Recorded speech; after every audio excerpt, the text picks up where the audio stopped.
think you both mentioned this idea of like reflecting back what students' emotions are arising and talking them through what emotions are coming up. And I wonder if either of you can talk about other strategies teachers can use to help students manage their emotions when playing the games. I think one basic thing that teachers can do is really helping kids to take a moment to notice what they're feeling. And this could be noticing, oh, my stomach is feeling tight. I'm feeling anxious, and my tummy hurts when I feel anxious. Or it could be, I when I get really excited, I start to like my arms go all over the place and my legs go all over the place, and I can sort of be a little more in other people's space, or I get a little loud, or I move a lot. And so I think one thing teachers can do is really help students learn to recognize what they're feeling and what it feels like in their body, or what their bodies do when they're feeling those emotions. And that's just an important way that students can begin to understand emotions within themselves and understand the ways that emotions impact behavior.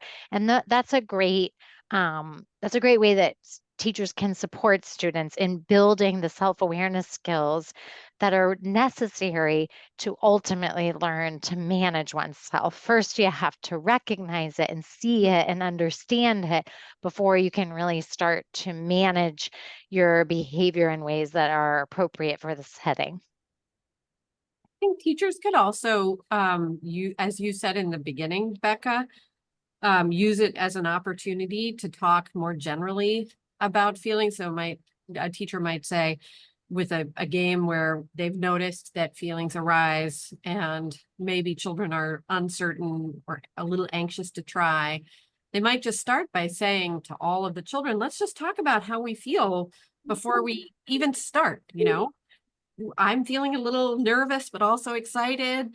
Everybody, why don't you share how you're feeling? If you feel comfortable, tell us how you're feeling before we start. And you could even, after the game, do the same thing. She's like, so now how do we feel and what happened?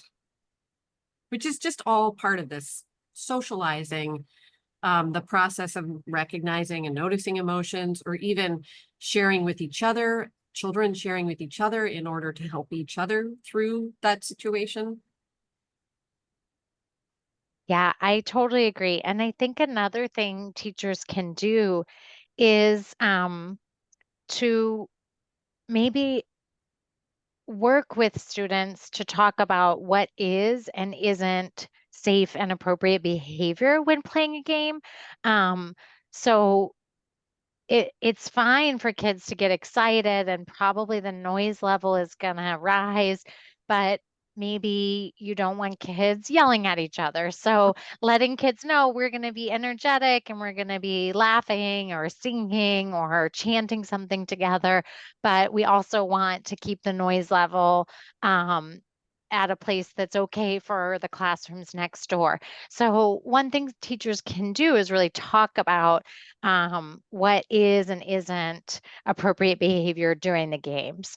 So, and even putting maybe a poster or some kind of visual that helps kids remember, okay, when we play the games, we're standing up, we're moving around, we're laughing, we're being goofy, we're being rowdy, but we're still not yelling, or we're still not stomping on the floor, or whatever it is. So teachers and students can work together to create some rules or some guidelines for gameplay that can also help students know what is okay to do during the games.